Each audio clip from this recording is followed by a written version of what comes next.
आज के इस विश्लेषण में हम एक ऐसे मुद्दे पर बात करने वाले हैं जिसने पिछले कुछ सालों में यानी 2024 से 2026 के बीच भारतीय मीडिया के पूरे ढांचे को हिलाकर रख दिया है। हम इस इंफॉर्मेशन डिसऑर्डर की गहराई में जाएंगे, समझने की कोशिश करेंगे कि आखिर क्या बदलाव आए हैं, चाहे वो संस्थागत हों, आर्थिक हों या फिर मनोवैज्ञानिक। तो चलिए बिना किसी देरी के शुरू करते हैं। आज हम 6 मुख्य पहलुओं पर नजर डालेंगे। शुरुआत करेंगे द प्रेस फ्रीडम पैराडॉक्स से, फिर समझेंगे कॉर्पोरेट कंसोलिडेशन और टीआरपी ट्रैप।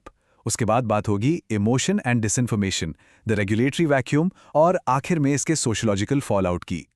तो पहला हिस्सा है the press freedom paradox, declining ranks versus public perception. अब जरा इस नंबर पर गौर कीजिए, 157। ये सिर्फ एक आम नंबर नहीं है। 2026 में रिपोर्टर्स विदाउट बॉर्डर्स ने 180 देशों की एक लिस्ट निकाली और उसमें भारत की रैंक 157 थी। पिछले 25 सालों में ये सबसे निचला स्तर है। सोचिए, हम इस मामले में अपने पड़ोसी देशों जैसे पाकिस्तान और बांग्लादेश से भी नीचे खड़े हैं।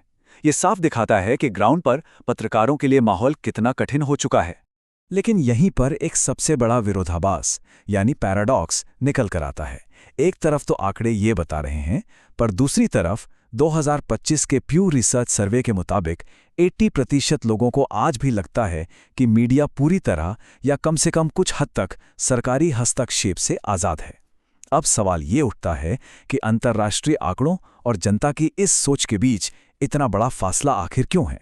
और इस फासले की वजह छिपी है हमारे अगले पहलू में, जो है corporate consolidation, the erosion of editorial independence. सच्चाई ये है कि जब मीडिया चैनल्स चंद बड़े कॉर्पोरेट घरानों के हाथ में आते हैं तो पूरा खेल बदल जाता है। उदाहरण के लिए रिलायंस इंडस्ट्रीज को ही ले लीजिए, जिसका नेटवर्क 18 और CNN न्यूज़ 18 जैसे लगभग 70 चैनल्स पर नियंत्रण है। उसी तरह अदानी ग्रुप ने NDTV और द क्विंट का अधिग्रहण किया, जिसका झुकाव सरकार के अनुकूल रिपोर्टिंग की तरफ देखा गया है।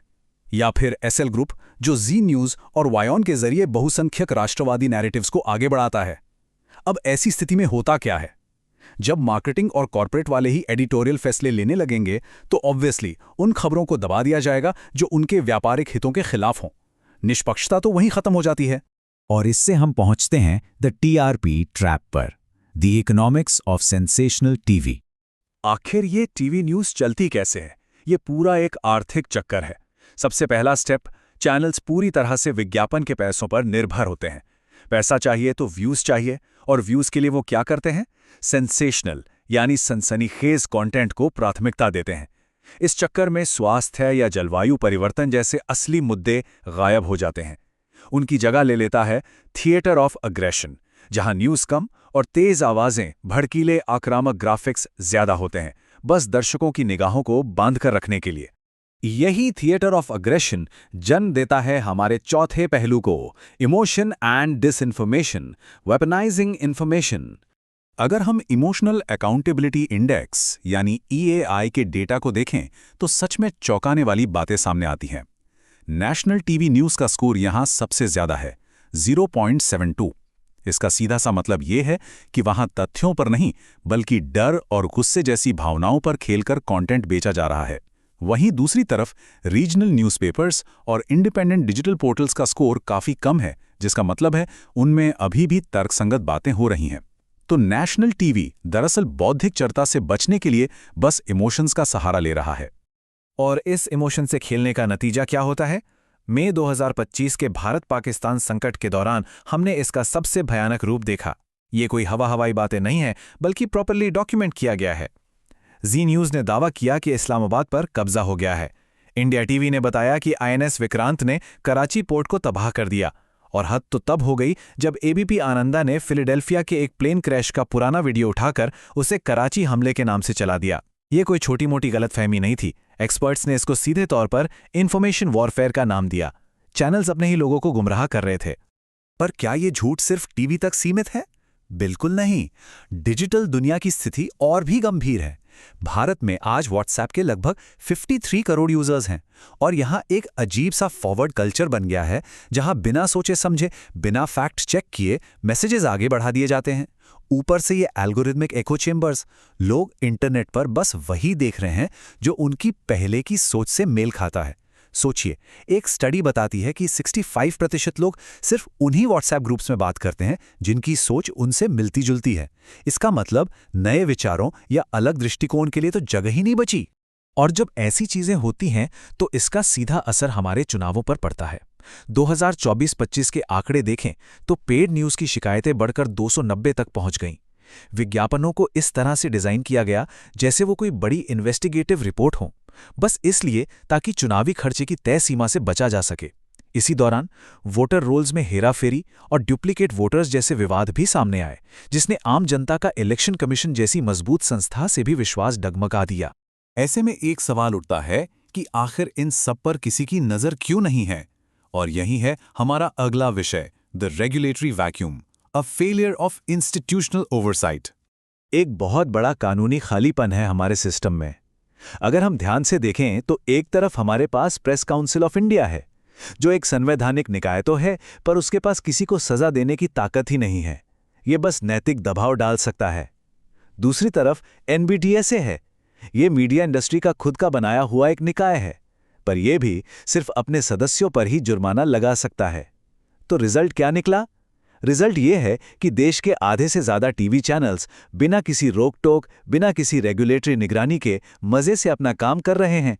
ऐसा नहीं है कि बिल्कुल कोई कार्यवाही नहीं हुई। 2025 में एनबीडीएसए ने सांप्रदायिक यानी कम्युनल भाषण फैलाने पर कुछ एक्शंस जरूर लिए, जैसे न्यूज़ 18 इंडिया पर 50,000 रुपए का फाइन लगाया और उनका वीडियो हटवाया।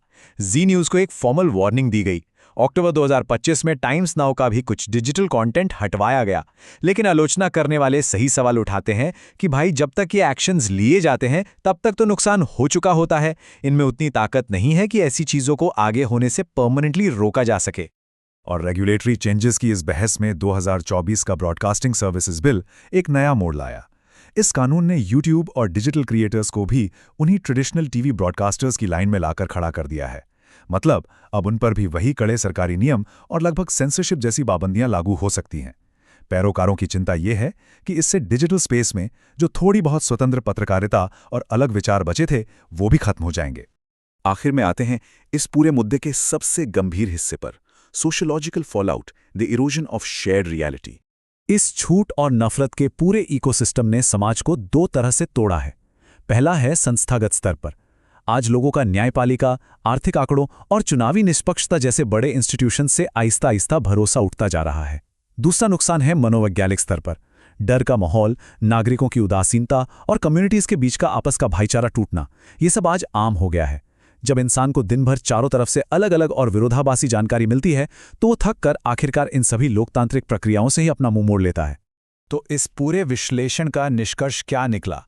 सच बात तो ये है कि जब तक समाज एक शेयर्ड बेसिस इन रियलिटी पर वापस नहीं लौटता, यानी एक ऐसी सच्चाई जिस पर सभी लोग सहमत हों, तब तक हमारे लोकतंत्र की बुनियाद इस मिस इन्फॉर्मेशन के जहरीले जाल के आगे कमजोर ही रहेगी। इस मुश्किल से बाहर आने के लिए क्रॉस मीडिया ओनरशिप के कड़े नियम बनाना और डिजिटल साक्षरता पर ध्यान देना आज की सबसे बड़ी जरूरत है। और आखिर में ये चर्चा एक बहुत ही गहरे सवाल पर आकर रुकती है। सोचिए, एक लोकतंत्र आखिर काम ही कैसे कर सकता है जब उसके नागरिकों के पास सच और वास्तविकता की कोई एक साझा बुनियाद ही ना बची हो? ये एक ऐसा सवाल है जिस पर हम सबको बैठकर चिंतन करने की जरूरत है। आज के इस विश्लेषण में बस इतना ही। इस सफर में मेरे